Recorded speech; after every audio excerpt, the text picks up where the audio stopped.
Hey, so happy quarantine day 3 for us. We are going to do a master study on the artist Pablo Picasso today. What you're going to need for this lesson is a couple of sheets of white paper, a pen or a pencil, and then a set of markers. So we're going to go ahead and get started talking about Picasso the artist. He was a Spanish artist.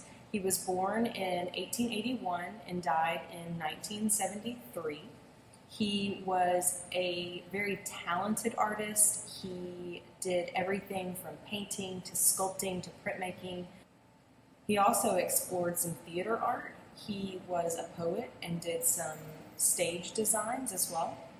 Before that, Picasso had some art training at an art school in Madrid. But before that, all of his training came from his father, who was actually also an artist. He tried different techniques and actually was the co-founder of a movement called Cubism. So today we are going to create our own piece of Cubist art based on the artwork of Pablo Picasso.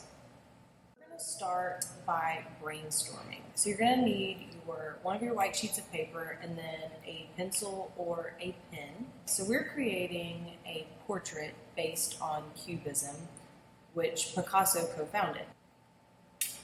So to get started, we are going to create a brainstorming sheet, a sheet that's we're going to lay out some ideas that we're going to pull from later. So you're going to need your pencil or pen and a piece of paper.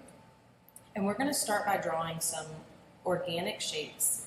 So a geometric shape is a shape that you know by name. So a square or a triangle or a rectangle or a circle or an oval or a diamond. These are geometric shapes. Organic shapes are shapes that come from your creativity or are inspired by nature. So what we're going to do for this first part is we're going to draw 4 free-flowing organic shapes to start. Okay, so after you have your shapes drawn out for your face, the next thing that you're going to do is draw a few eyes. Now just think about cartoon eyes or eyes that you know how to draw. You can draw simple circles. Start with a shape and then turn it into an eye. So you're going to do the same thing with the mouth that you did with the eye.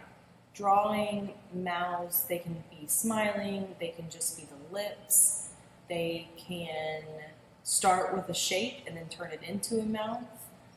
Draw 4 or 5 different options so that you have a mouth to pull from later.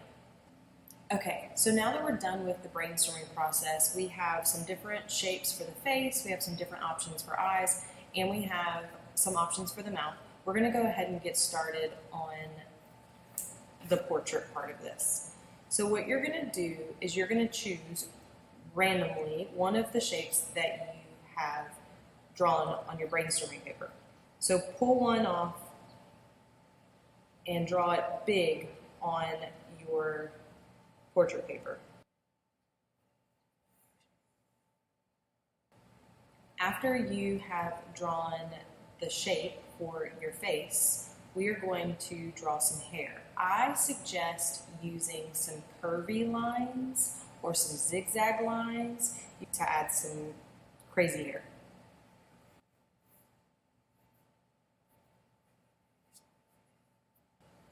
Another thing that we're going to do is we're going to add 2 lines from the bottom of your face down to the bottom of the page.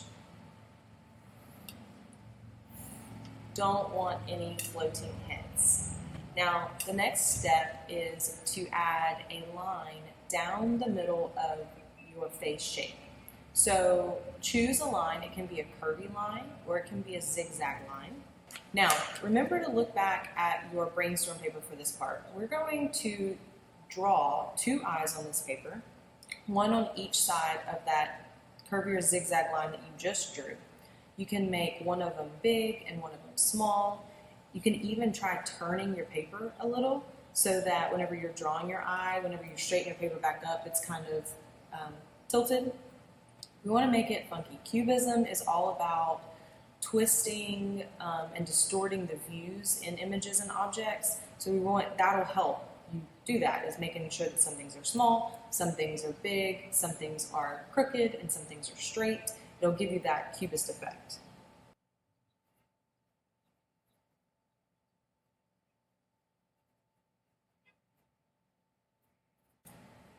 Okay, after you've got some eyes, we are going to add the mouth, maybe add a nose.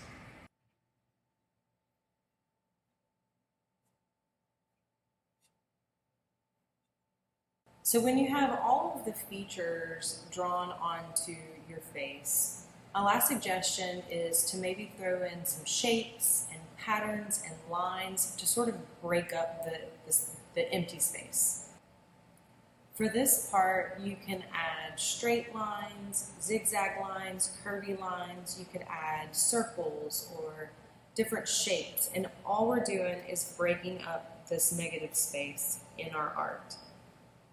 To add a pattern would further take up some of your negative space. So if you want to do that, a pattern is just repeating lines or shapes.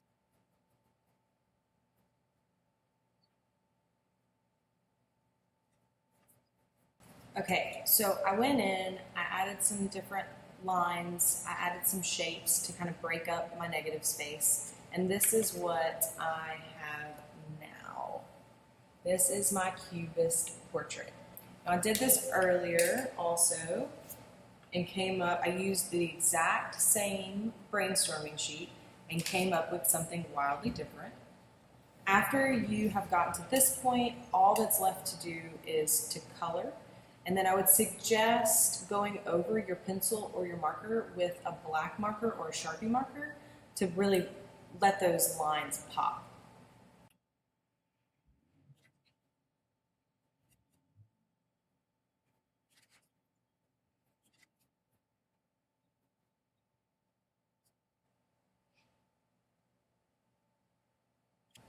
Okay, so I have completed the coloring part of this lesson. The last thing that I'm going to do is I'm going to trace back over my pencil marks with a black marker or Sharpie so that all of these shapes that we've created really pop. And what you should have at the end is a Cubist portrait based on the artwork of Pablo Picasso.